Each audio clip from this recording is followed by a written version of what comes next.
నేను శారదని.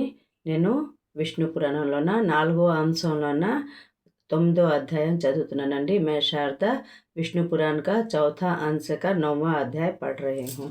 राजा रजी का वंश वर्णन। श्री पराशर जी बोले, काश्यप वंश के राजाओं का वर्णन हो चुका, अब रजी के वंश का वर्णन सुनो। राजा रजी के अत्यंत पराक्रमी 500 पुत्र थे। एक समय देवासुर संग्राम के आरंभ में देवता और दैत्यों ने पितामह ब्रह्मा के निकट जाकर पूछा, हम दोनों में से कौन से पक्ष की विजय होगी। तब पितामह ने कहा, जिस पक्ष की ओर से राजा रजी सवस्त्र धारण कर युद्ध करेंगे वह पक्ष विजयी होगा। तब वे बोले, हे दैत्यों, देवताओं को जीतने के पश्चात मैं आप लोगों का इंद्र बन सकूं तो आपके पक्ष से युद्ध कर सकता हूँ।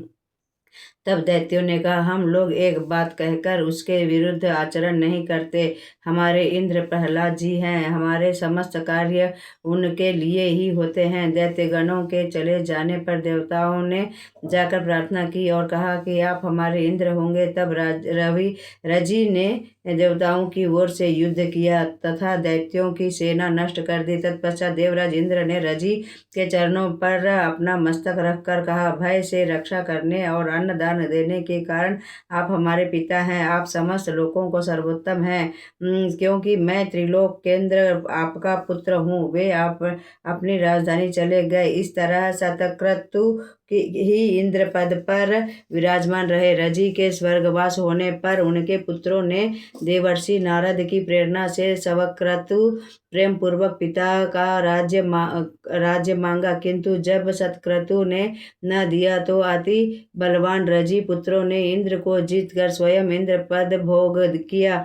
बहुत समय व्यतीत होने के बाद एक दिन देव गुरु बृहस्पति को एकांत में बैठे देखकर यज्ञ भाग से वंचित शतक्रतु ने कहा, क्या आप मेरी तृप्ति के लिए एक बेर के बराबर पड़ोसा खंड मुझे दे सकते हैं।